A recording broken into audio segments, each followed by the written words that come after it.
If anybody has something, I will just wait and give the priority to other one. Okay, in this case, what I noticed, there's something happened in this community, in my community, Adam's community, and even back home, where people don't verify news. You know, they spread rumors, and that rumors sometimes can be harmful to certain people.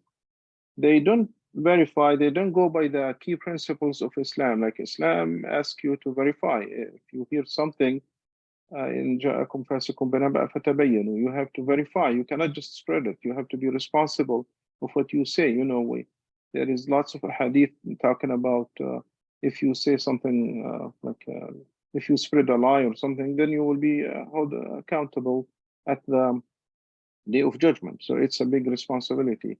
So the thing that I want to talk about or ask a question about,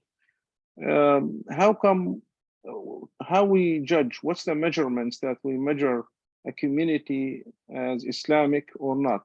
Is the key principles, the core values, is just the spirituality, there is masjids, there is people with certain clothing, or there is more in-depth values that we go by, like justice, like,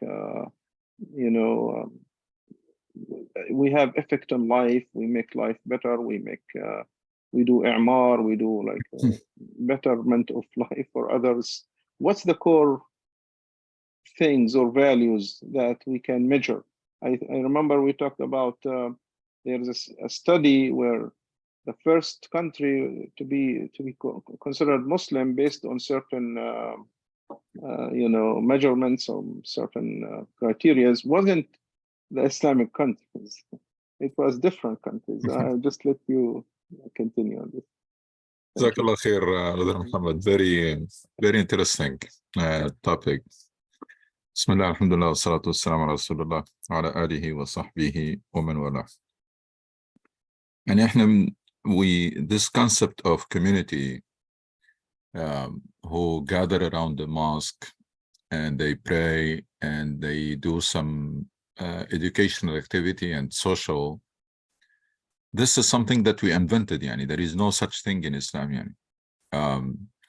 In Islam, there is a prophetic community. There is a model for a community who gather around the mission and around leadership, not around the building.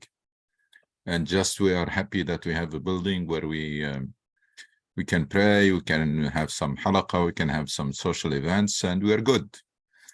There is no such thing. I mean, Quran, when it mentions ummah, mentions this ummah or nation or community associated with the mission. يعني. كنتم خير أمة أخرجت للناس تأمرون بالمعروف وتنهون عن المنكر وتؤمنون بالله ولتكن منكم أمة يدعون إلى الخير ويأمرون بالمعروف وينهون عن المنكر وكذلك جعلناكم أمة وسطا لتكونوا شهداء على الناس. So you can see in one verse, Ummah, we made you into Ummah to serve and guide and lead by fulfilling the mission of Amr bil Ma'ruf and Nahy al Munkar, which I wish that there will be studies and books written about it, like we have books about wudu and tahara and ghusl, and should be books written about this mission, because it is the defining mission of the community, that you exist to fulfill this.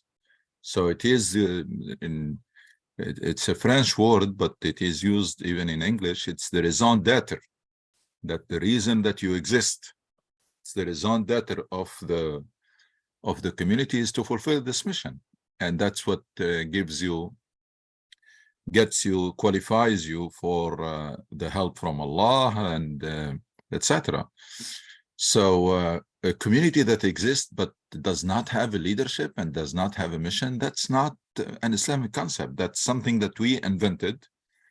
And it was not bad, even though it was not the right thing to do, but it was not bad for an immigrant community who is here for a limited time.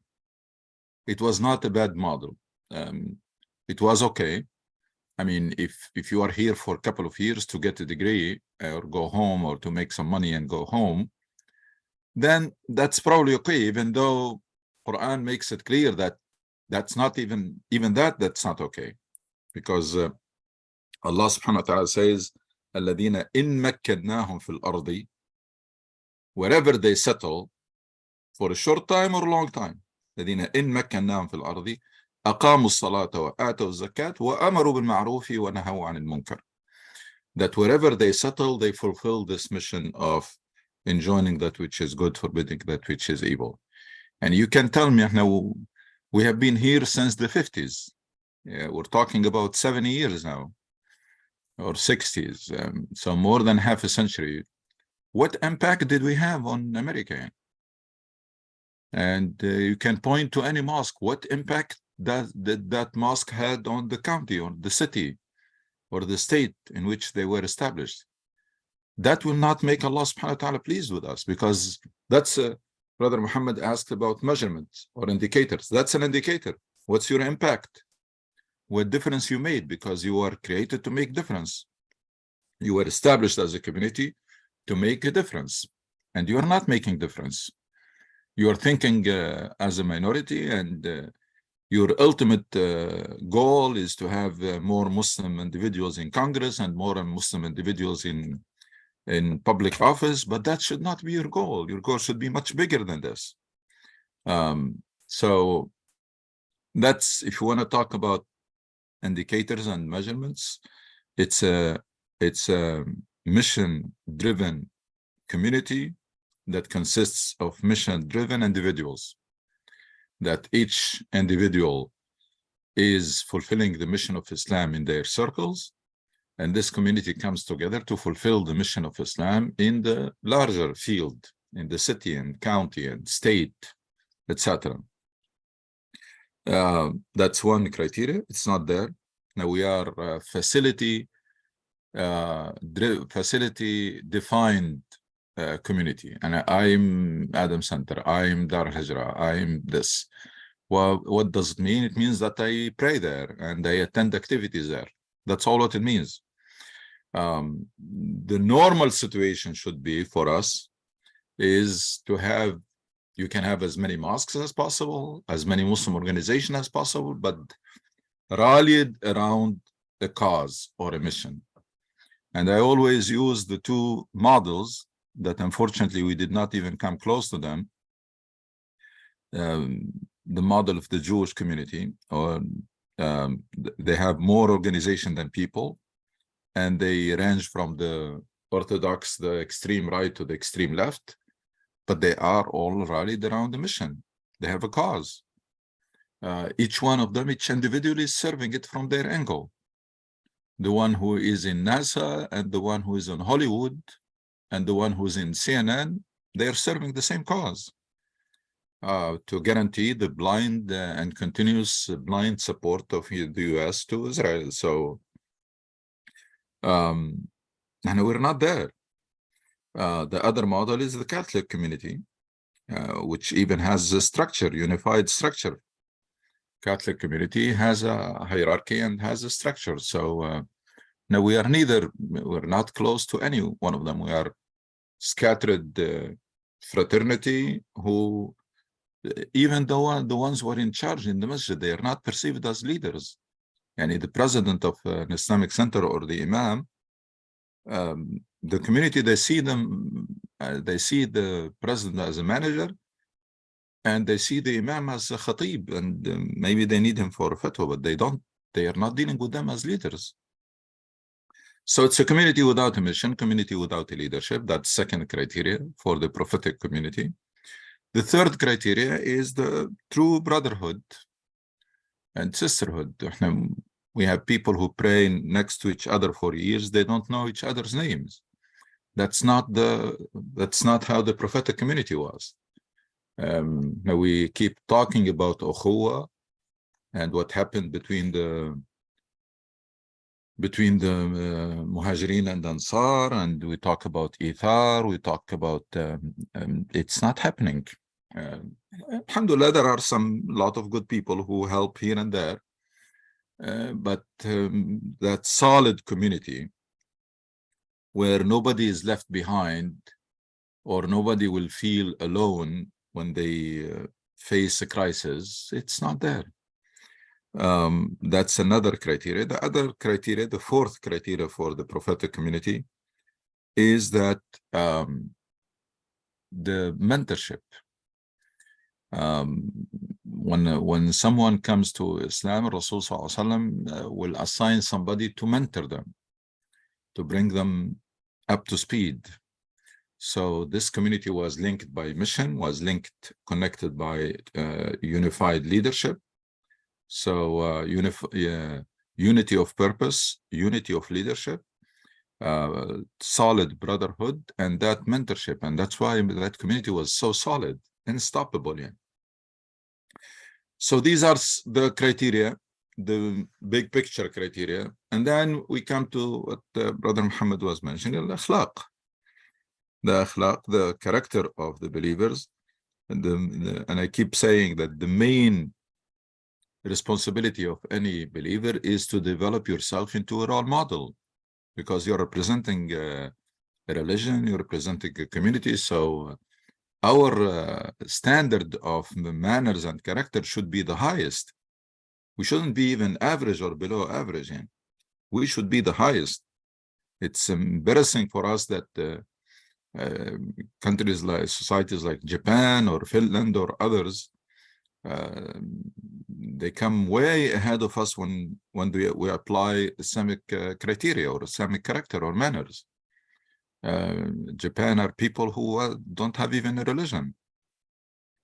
So akhlaq, صدق, honesty is critical. I mean, there is no room for lying. Should be among Muslim community, and anybody who commit lying should be really exposed and isolated, or would put pressure on them so that they come back to their senses. Because Rasul Sallallahu was, when he was asked about lying, said, "Can Muslim be a liar?" He said, "No. Muslim can commit other sins, but when it came to lying, he said no, can't be liar." And then comes this idea of handling the information. Yani, it's not only the verse in Surah Al-Hujurat, جاءكم فاسق بنبأ فتبينوا, and there are other verses in Surah Al-Hujurat, لا يسخر قوم من قوم عسى أن يكونوا خيرا منهم ولا نساء من نساء عسى أن يكون خيرا منهن ولا تلمزوا أنفسكم ولا تنابزوا بالألقاب بئس الاسم الفسوق بعد الإيمان اجتنبوا كثيرا من الظن إن بعض الظن إثم ولا تجسسوا ولا يغتب بعضكم بعضا. يعني it's an amazing list of guidance for characters. These in Surah Al-Hujurat: avoid suspicion, avoid backbiting, don't make fun of each other, don't offend each other by using words or names or nicknames that the other person does not like. And then when an information comes to you, you have to ascertain the truth. You should not be just a channel, hearsay. You hear something, you say it. No, because when you say it, you are putting your stamp on it, and your stamp should not be something light. It should be very serious. So before first of all, I should be careful about what I hear. Prevention, let's start it there, because ولا تقف ما ليس لك به علم إن السمع والبصر والفؤاد كل ذلك كان عنه مسؤولا. So first of all, you have to be careful about what goes into your heart and into your mind, because a lot of things can spoil your heart and your mind if you let them in. You control what you hear and you control what you see. And then you control what you say.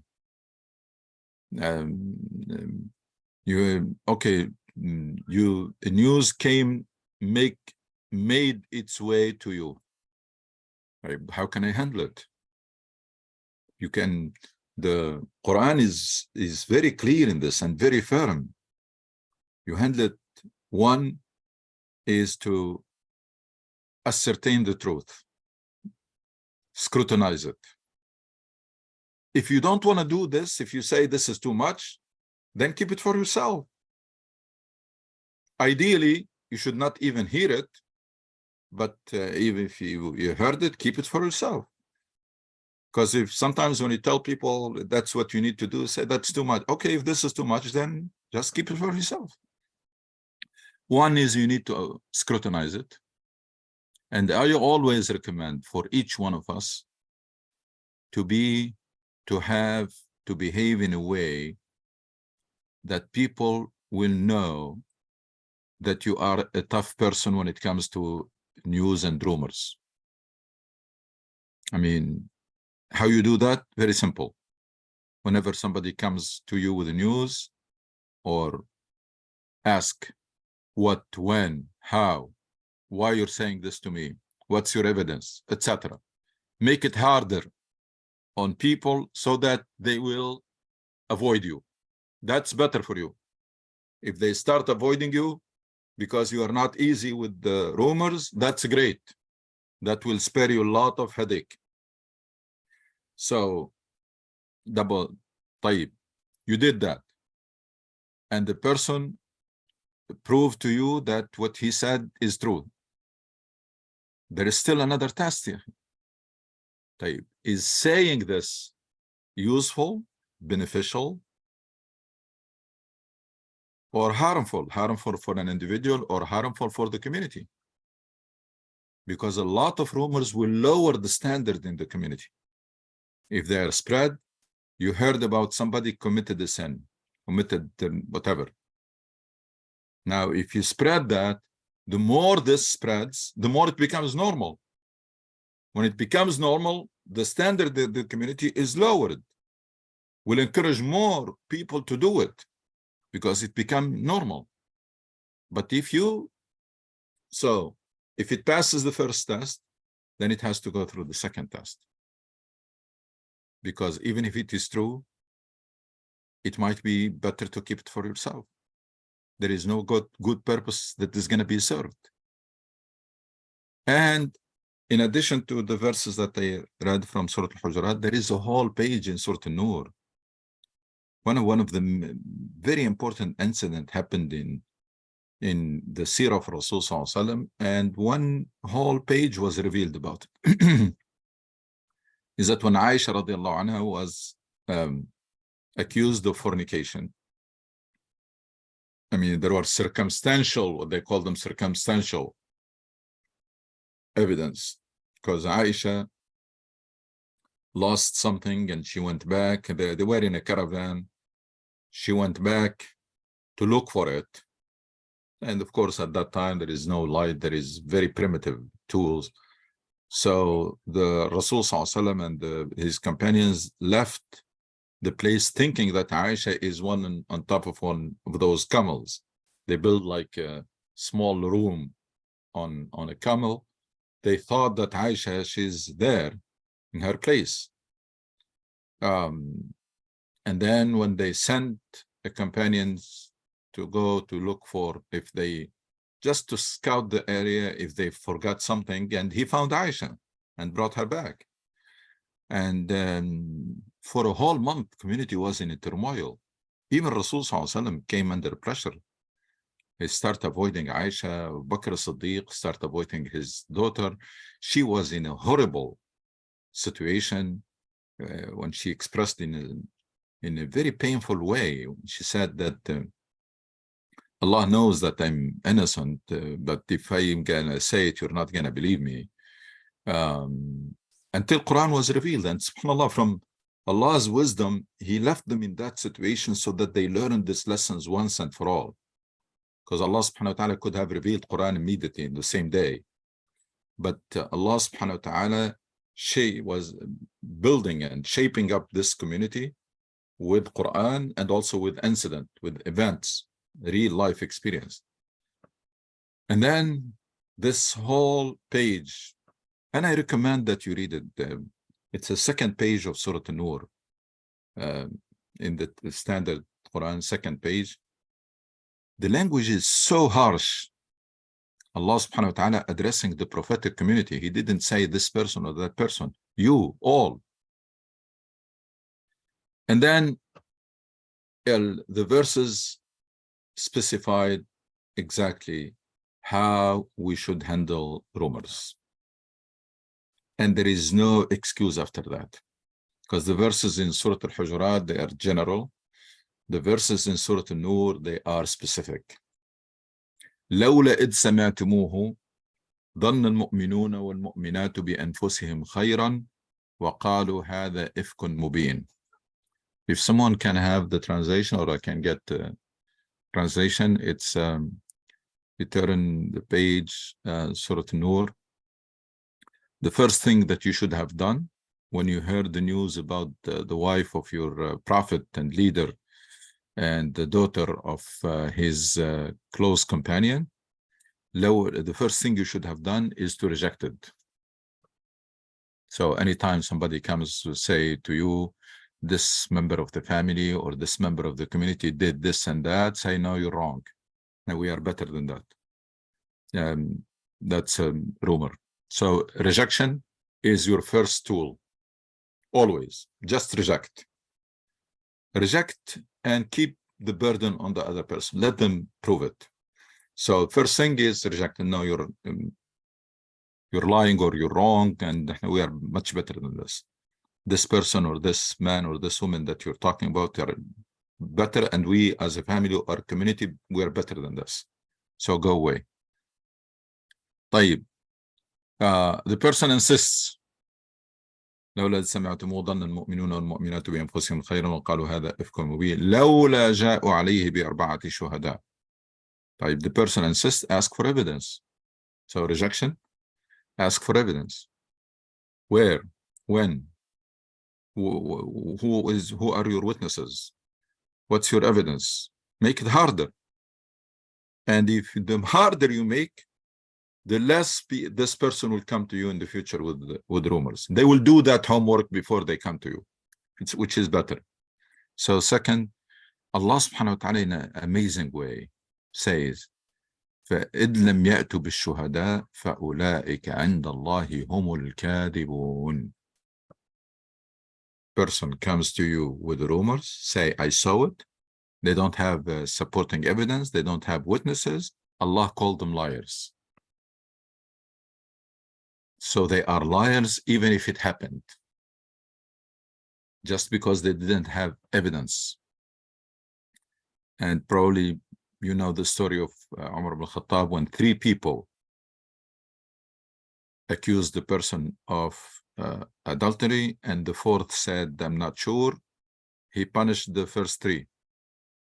This is not a joke. So didn't bring evidence, witnesses, they are liars.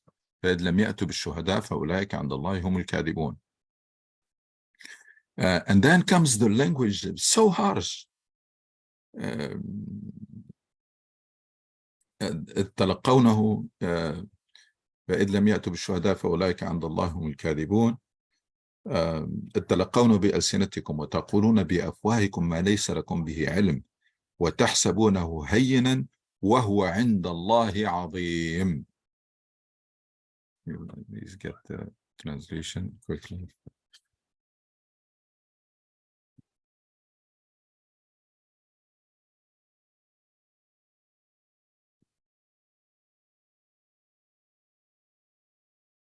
So تلقونه بألسنتكم وتقولون بأفواهكم ما ليس لكم به علم وتحسبونه هينا وهو عند الله عظيم.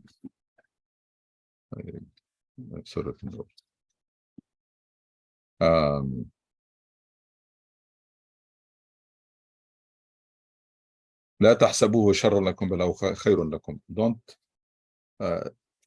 think it is not to be an evil to you. On the contrary, it is good for you. Meaning that incident was good because it taught them big lesson. So don't think it's bad. Overall, it is not. And then what? And that tells you how you judge things in Islam. It's the overall picture. If Muslims learn their lessons, they came out of that incident better and stronger, then it was not necessarily bad.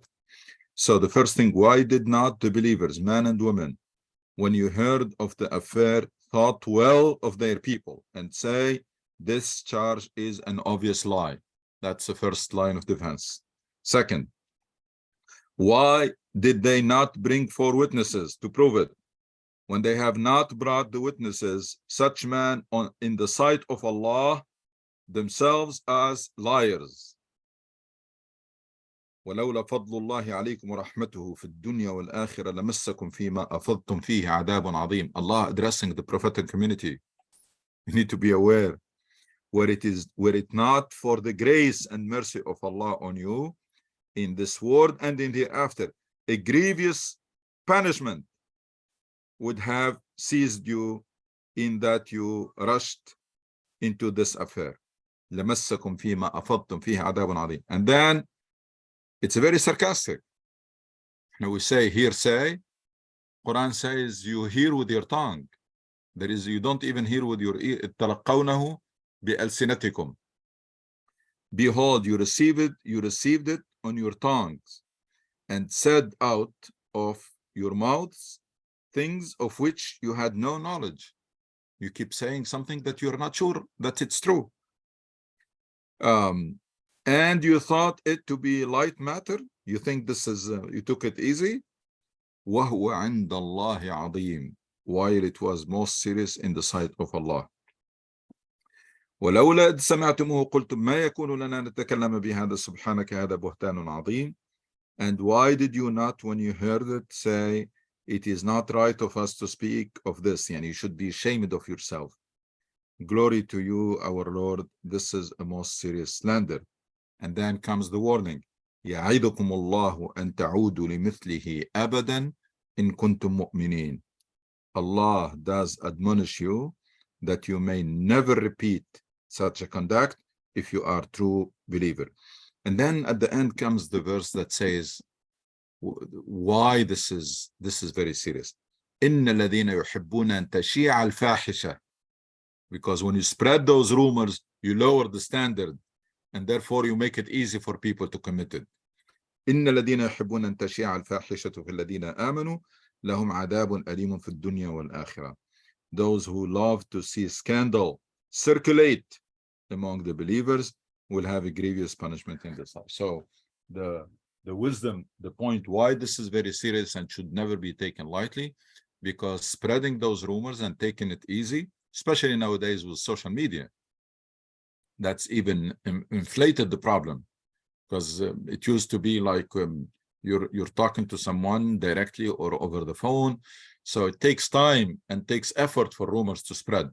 Nowadays, you just type it in, and the whole world will know about it. So it should be even, those verses, we should take them much more seriously now, and those warnings, because the damage is much bigger now than before.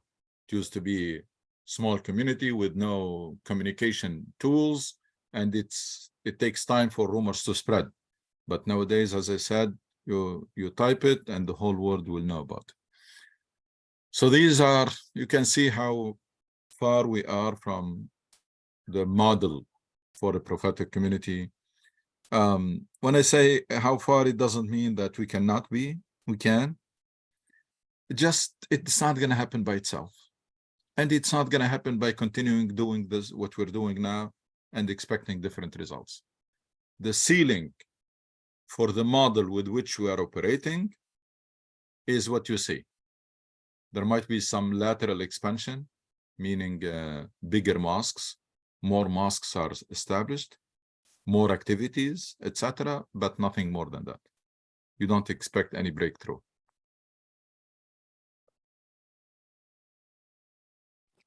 Assalamu alaikum.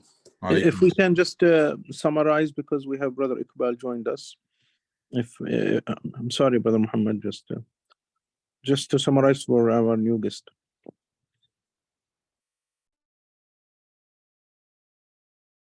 Go ahead, Brother Muhammad. Assalamu alaikum wa rahmatullah. Alaikum assalam wa rahmatullah. As usual, I want to thank you. I want to thank Brother Muhammad for this question, because it's a very serious question. You talk about us being here for 50, 70 years. I came to this country about 45 years ago. Mhm. I want to add two small pointers here. Number one, I had a feeling for a long time, I still have this feeling, that we Muslims fell for the same mistake that the Jews fell into millennia ago, when they said, "Laysa alayna fil ummiyina sabil," meaning their high standards of ethics applied only to dealings amongst them. Anybody who's not one of them, one of their committee, it's okay to lie, it's okay to steal, it's okay to do something bad, because he is kafir. Mm. And in the early communities in this country here in the 70s, the 80s, I saw that very clearly. We come to the mosque, we act like we are angels, but when we go out, we act like this is a kafir community, and we don't have to hold the high standard. And this is actually something very, very bad. The Jewish communities in history did that. They still do it sometimes. We should not do it. That's number one. Number two, yes, most of these mosques, Islamic centers in the USA, I don't claim to know all of them, but I've seen a few, act like cultural communities. You know, a group of Pakistanis, a group of Indians, a group of Arabs, a group of Turkish. So it's not a mission-driven thing. We don't meet and we don't act together as if we are another manifestation of the prophetic community. Prophetic community got together over principles of Amrun bil Ma'ruf wa Nahyun al Munkar, holding up very high standards.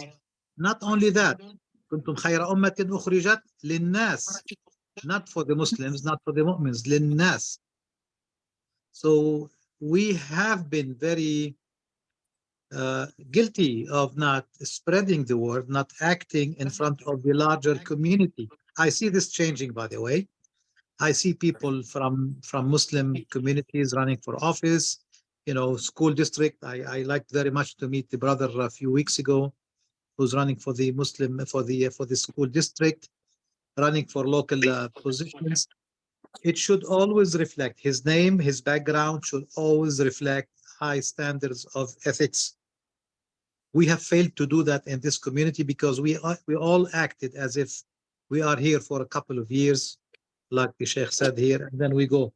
No, we are here to stay, most of us, and we need to be witnesses over the community, meaning make it public that this guy belongs to this Muslim community. It means he will not tell a lie. I don't think we did that yet. We're not up to that standard. We should get up to that standard. These two things are very important. Now, as far as spreading rumors, and I will say my personal experience, WhatsApp specifically. WhatsApp is really, really bad. I keep getting messages all the time. I don't know the source. I don't know who wrote the information. Most of it is from some bad sources. You know, this is happening here. This is happening in our communities back home in Lebanon. You know, intelligence communities are playing with us like dolls, basically. They spread lies, spread news, and we only pass the news left and right. I don't pass anything. I don't pass anything, even if it sounds like it may be true. It used to be that journalism was a very ethical profession, and anyone who writes an article without references and supporting evidence may go to jail. Nowadays, anybody on Messenger, on WhatsApp can spread any rumor that could be a complete lie and gets away with it. We should be very careful not to pass things unless we know for sure 100% that they are correct. This is all I have to add. And I want to thank the one who posed the question and the Sheikh for giving a fantastic answer. Assalamu alaikum. Alaikum assalam. Jazakallah khair. Yani, and I meant also for Brother Muhammad Hamid to summarize for Brother Iqbal. Brother Iqbal, we welcome you. And Muhammad, do you want to go ahead and summarize the point that you raised, the question and the discussion? Assalamu alaikum wa rahmatullahi wa barakatuh. This is Brother Iqbal. I'm very sorry I joined late, but Alhamdulillah, I'm glad I could make it. I'll go on mute again and just listen. Jazakallah khair. Muhammad Hamid, are you there? Go ahead. Yes, I'm here. Yeah, go ahead. Yeah, the question started, or the discussion is about what's the characteristics or the key principles that make our community Islamic? Because sometimes there's some studies showing other communities or other countries have more Islamic characters or characteristics than Muslims. Muslim became like in the end of the scale or end of the list, because the key principles is to verify things. You cannot, if you hear something, you cannot just spread it without verification. If you see something wrong, you do Amr bil Ma'ruf Nahi al Munkar. You tell the people this is wrong, this is right, based on Islam. You have effect on life, on the community you are in. There is impact. You don't live on the side, or you see something wrong or something even right and you don't participate, or you do something. So you have to have an impact, on a good impact, or يعني كنتم خير أمة أخرجت للناس. So if we're supposed to be the best community, but based on what we do. We are not silent. We are not on the side of the community. We're supposed to be the carrier of the khair, the best, or with a good thing to everybody. I'm not sure if I summarized everything in this quick, but if anybody else want to continue. Brother Muhammad Samam, I think you want to say something. Yeah, of course. It was more like an addition or a question as well. But I really appreciate all of the different, elements, I would say, when it comes to like a brotherhood, rumors, principles, and all of what Dr. Suhail mentioned. I just wanted to add, like you mentioned, Umar ibn Khattab radiyallahu anhu, when it comes to selecting a witness, it was very important that you know that witness, and he had some rules of how to recognize that witness. So this is part one, and I think that it's important to identify that, as well as the second thing, which is when it comes to having 4 witnesses. I think this is really an important thing to focus on for a little bit, because how many times you can have 4 witnesses together to see an event or to witness an event, especially when it comes to like the rumors things. It's very hard. So this is part or section 1 of my question, and the other part is, and it's more like question to add into the points that you mentioned, and relative to the question, we read in the Quran about the ibhar with the meaning like things out of space, or exotic things, or beautiful things. Even Bilqis become a Muslim because of like she was surprised, and she witnessed something different. Her palace was moved. It's like when that ibhar becomes important, and when it becomes as important for our religion and is it something that we should focus on, or this may be something that it drove building all these buildings? And thank you. Oh, it's a full package, akhi. When there is a renaissance, when the Muslim community thrives, they embrace their mission, and they try to follow the model of the prophetic community, of a mission-driven community, and with true leadership, etc. Then there is this drive for everyone to be a role model and to excel in life. That's what happened in those days, because you know that Allah loves when you do something to perfect it, and Allah subhanahu wa ta'ala wants you to be a better person every day. So you're working on yourself to be better, to be more creative, to excel in your field, to learn more, to develop yourself into a role model, to be someone who's a difference maker. As individuals are doing that and community, that's where you see those results. And then on the other hand, in terms, this will become makes the community like a magnet that will attract other people to it. Why? Because people, they love success and they follow success. So if your community, if we embrace the mission of Islam and we adopt the prophetic model and we start thriving, where we are known that we have the best of characters and the ones who have the best work ethics, the one who, etc., that becomes known, that will make the community becomes like a magnet attracting others, because people, they follow success. They want to be like successful individuals and successful community. So and it happened. In our history, there are phases where Muslims excelled in science and in arts and in architecture, etc., and that made them magnets. There are a lot of people went to Spain and Andalus before to study, and people used to learn Arabic. Arabic was like the English of today.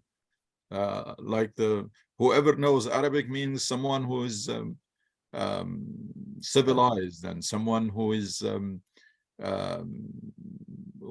keeping up with the progress of science, etc., because it was the language of science.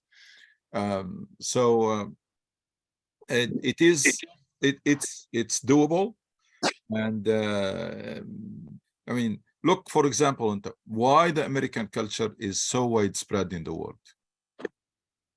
Why people are attracted, they are dying to come to America, and then they are adopting the Americans' ways and the American culture, etc. That's because of the success, because of the success of the model. At least in the early days, people, they saw that this country came from the middle of nowhere and became one of the most powerful or the most powerful country in the world, etc. So if Muslims want, we are very far from that. We have an image problem now, because we not only we're not making real contribution, but we make it into the media only with the problems, but not with contributions. So, but if we rediscover our religion, embrace the mission that Allah has assigned to us and made it our defining mission, rebuild our community the way along the prophetic model and become a true community with unity and leadership and mission and etc. Because these are the pillars of the community. I mean, our community now, you cannot call it a community. It's more like fraternity. It's a more like convenient. We have a facility, we have a place where we can go there and pray and gather, but we are not cemented by anything. We're not cemented by unity of mission or unity of leadership or true brotherhood. None. The glue that cemented the community of the Prophet are not existent nowadays. But if we manage to do that, and if we start, then we make the name of Islam associated with excellence, associated with honesty, associated with success, then you will see how people will be really so eager to learn about Islam and about this community, this successful, honest community who's making difference in the lives of people, etc. People will become so eager. You don't need to do much da'wah effort, because your reputation will be before you. Your reputation will be there, that this is a community of people who are honest, people who are good to their neighbors, people who excel in their work, people who are making difference, people who volunteer, who wherever they settle, they make that neighborhood and that city much better than it used to be, etc.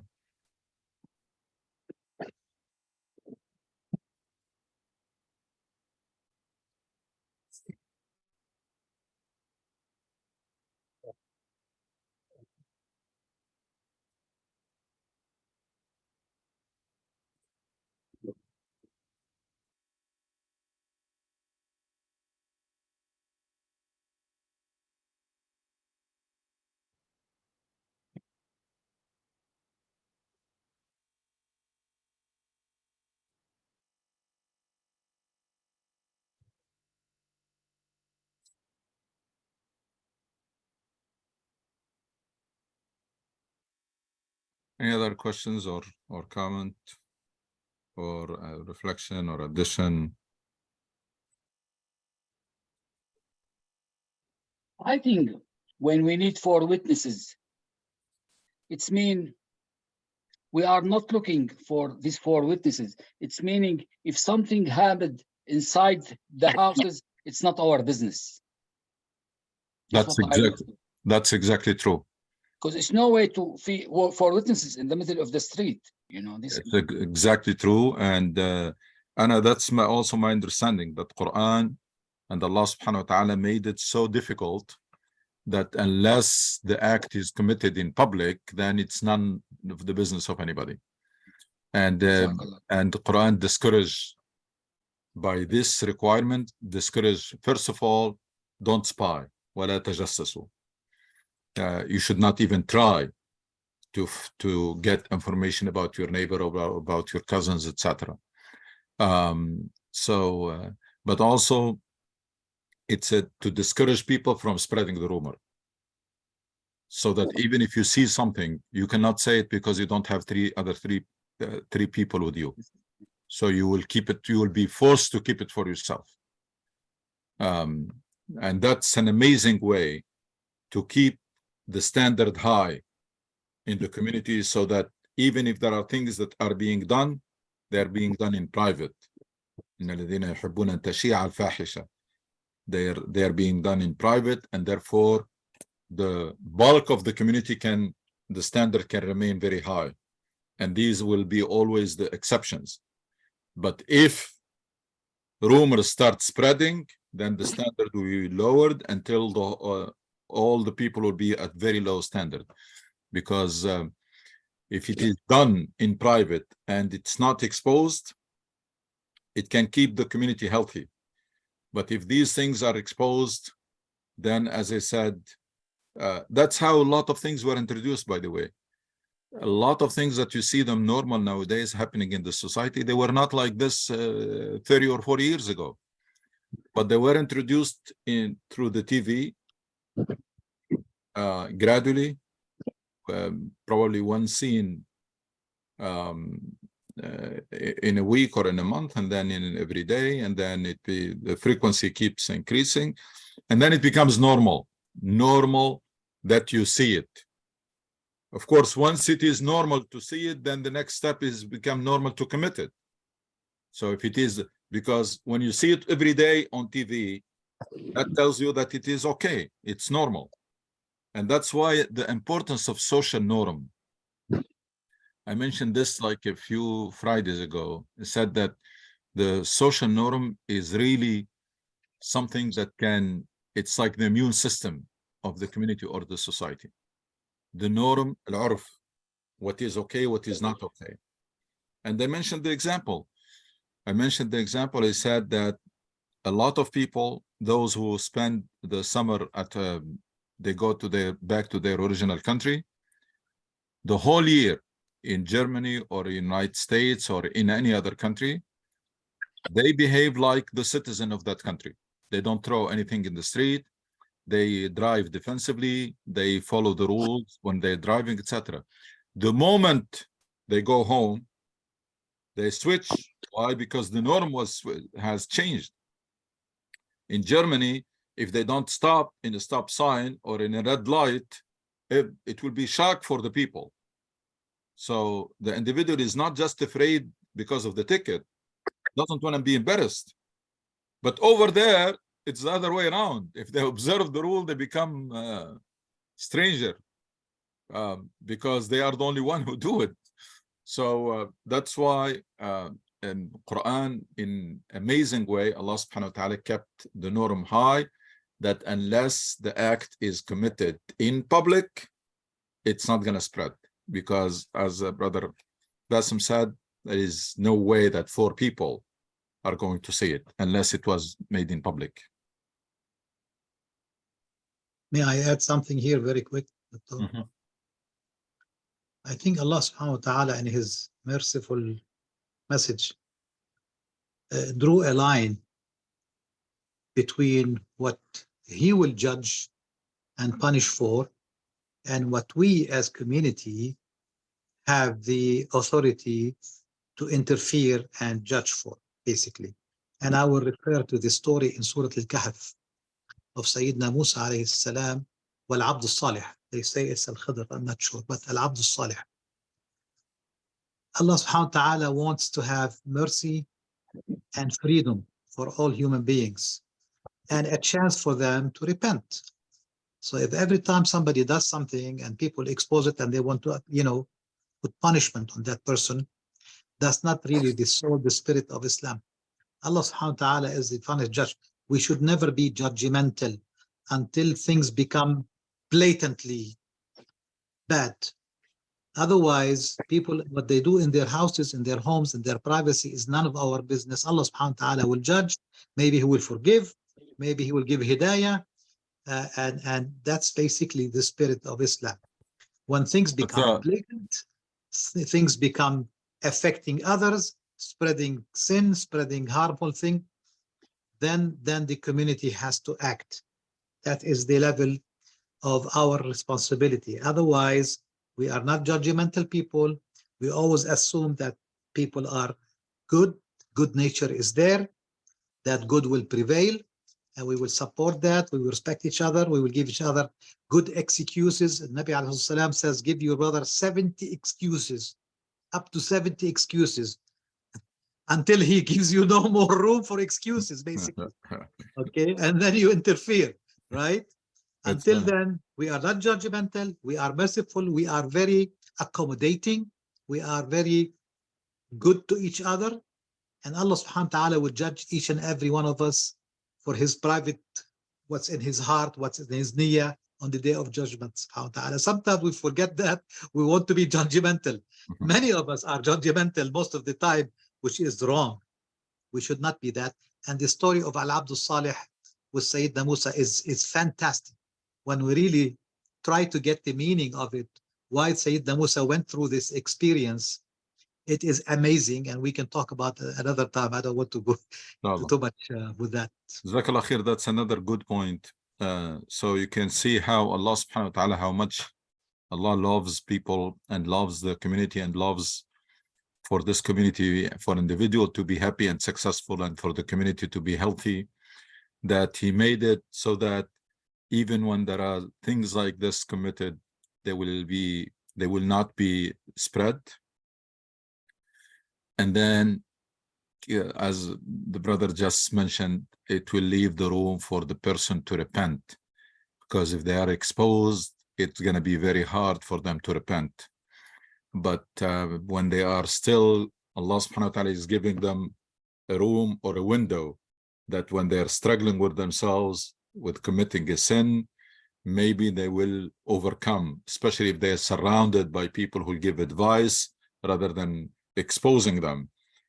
Even if you come to know something as an individual about your friend, your job is not to expose, your job is try to correct and advise in a nice way. So Allah subhanahu wa ta'ala, out of his wisdom and mercy, kept the room for people to repent, kept the community to be healthy, kept the room for people to give advice to one another, etc. So that problem is contained and it is given a chance to be corrected. It's like cancer. Yani, may Allah subhanahu wa ta'ala protect all of us. It's always easier to handle before it spreads. So Allah subhanahu wa ta'ala, with this requirement, kept the issue contained and gave it a chance to be fixed right there, rather than spreading everywhere. And we hear it all the time. A lot of things spread in the society because of this. Children come to their parents and they say, why not me? My cousin is doing it, or my neighbors are doing it. That's all comes because of spreading rumors and exposing things, so that other people will say, why not me? I mean, if everybody else is doing it, it seems that everybody else is doing it. Why you want me to abstain from it? But if the guidelines are followed, the problem will be really contained, and then will be given chance to be solved and fixed. I will add something a little bit humorous. We have no sisters. I checked the participants.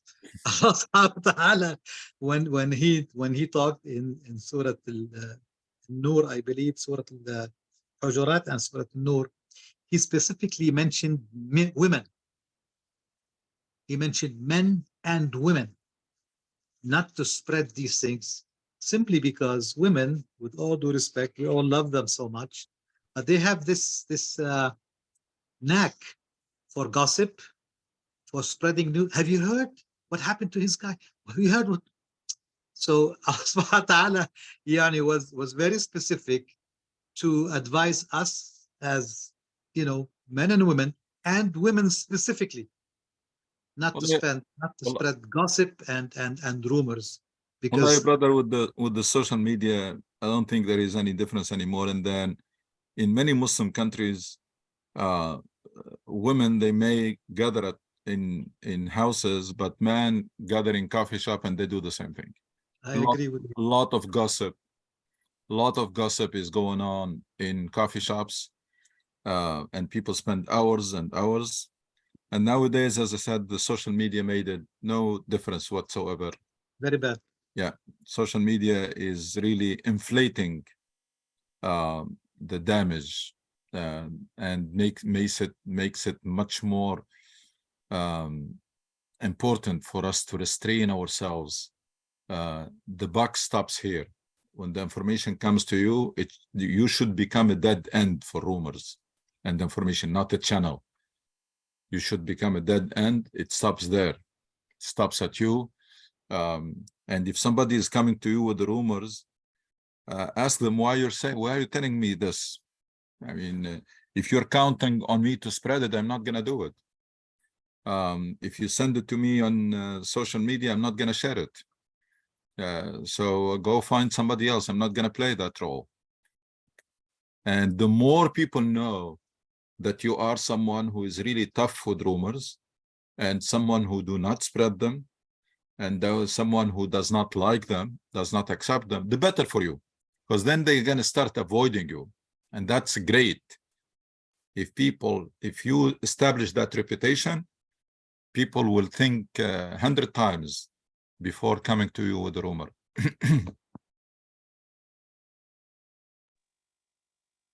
I would like to add something. I mean, there's maybe a line, should not be a thin line, between Amr bil Ma'ruf and Nahi al Munkar, and spreading or talking about personal issues. So if we see something, as the ayah said, we cannot just spread it based on our own single witness, or based on our suspicious, if we are suspicious. So if we see something and we did not see the act, but we thought this could lead to something, then we based on the Quran, we're supposed to stop. Don't spread, don't interfere, it's not your business. But if it's something that is happening in the community, then it's something else. Then it's Amr bil Ma'ruf and Nahi al Munkar. Otherwise, if we switch this, we stop, closing our eyes on the things that happen in the community and talk about the personal stuff, then this will lead to complete problems in the community. But what's witnesses these days is Amr bil Ma'ruf and Nahi al Munkar is absent from our life. We see things and we don't talk about it. We just ignore it, and that what keep changing the social norm. The social norm now is, there's no social norm. It's changing, fluid, and it's not based on the Quranic or Islamic values. It's just keep changing based on no real thing about Islam. That's why maybe our communities cannot be statistically or based on measures cannot be called Islamic. Yeah, that's a good point. It's basically talk to people, not talk about them. I wish that we start practice that, which is when you see something, do something about it, not talk about that person. Because there is big difference. If you come to that, your friend, and try to give them an advice the proper way, privately, they may listen to you. But if you expose them, you make it harder for them to repent. So, subhanallah, and a lot of time I say, unfortunately, we are closer to do the opposite of what Quran is asking us. Islam makes it clear that there is no room for passiveness in Islam. You can't just be passive and don't take stand. So let's say it came to your mind, or you came to your knowledge, or you saw that your friend has done something wrong. What's the Islamic etiquette? We talked about spreading the rumors, that's off the table. But you should do something about it. You should go to your friend, and because Quran says there are communities that were cursed because they don't practice nasiha. They don't كانوا لا يتناهون عن منكر فعلوه لعن الذين كفروا من بني إسرائيل على لسان داود وعيسى بن مريم ذلك بما عصوا وكانوا يعتدون كانوا لا يتناهون عن منكر فعلوه. Allah subhanahu wa ta'ala cursed people because they were not practicing this. They were passive. You come to know that your cousin or your friend or member of the community did something wrong to their family, to whatever, something wrong, and you don't do anything about it. So we are supposed to take a stand. We're not. And we are supposed not to spread the rumor. We do. So we're almost doing exactly the opposite. Rasul Sallallahu Alaihi Wasallam was explaining this verse, and I wish that this verse takes really much more importance. Rasul Sallallahu Alaihi Wasallam was explaining this verse. He said that these Bani Israel, who were this group who were cursed before, one member of the community will come to know that another member has done something wrong. Again, it is drinking, doing injustice to their family, something wrong, munkar. So they go to them and express their anger. Say, you shouldn't have done this. This is wrong. But then Rasul Sallallahu Alaihi Wasallam says, the person continued doing the wrong thing, and the other person will resume normal relationship with them. Because of this, they were cursed. So it's not like they were passive. No, they acted, but they didn't follow through. They didn't follow up. Nowadays, I can tell you, in majority of Muslim societies, even the first step is not done. Even the first step. Why? Because people say, I don't want headache. I'm not, one, because people are not receptive for nasiha, for advice. And two, because everybody is looking for peace of mind. I don't want headache. I don't care. So you can see how this Allah subhanahu wa ta'ala prescribed so many things to keep the community healthy and the relationship.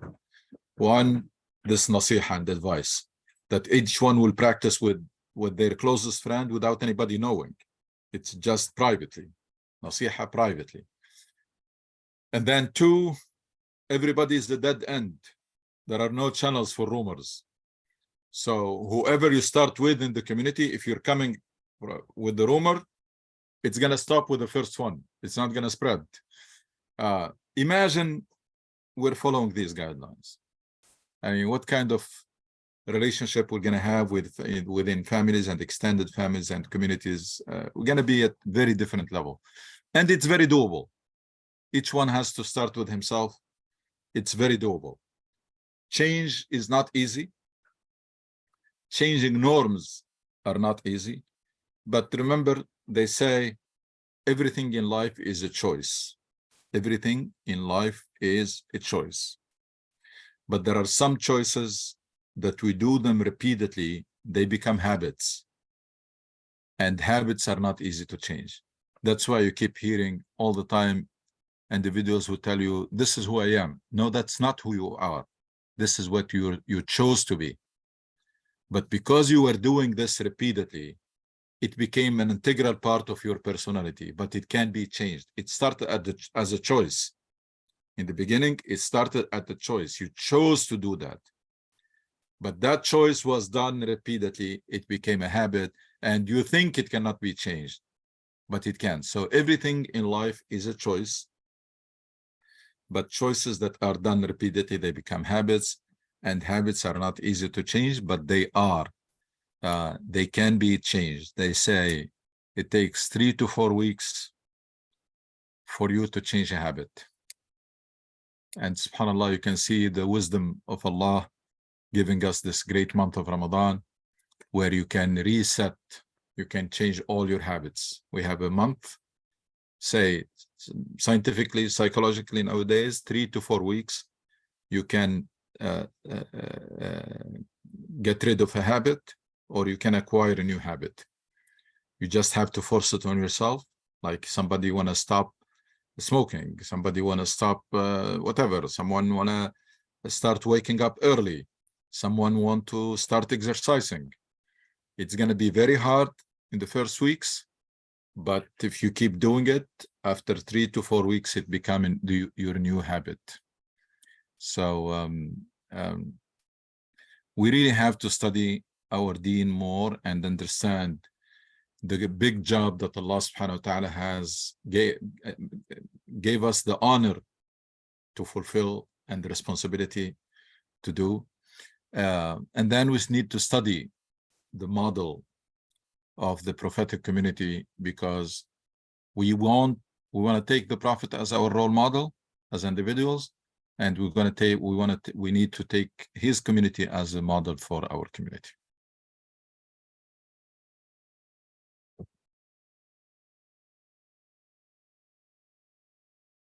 Any room Jazakallah. for last word? Any room? Go ahead, you have 2 minutes. 2 minutes. I want to mention something from Akhlaq al-Rasul sallallahu alaihi wasallam. Sayyidi Rasulullah sallallahu alaihi wasallam, when he used to critique a certain action or a certain mistake in the community, he used to say, "Ma balu aqwamin yaf'aluna kada wa kada." He never said, "Why did you, Abu Abdullah, do this? Why did you, Abu Muhammad, do that? Don't do this anymore."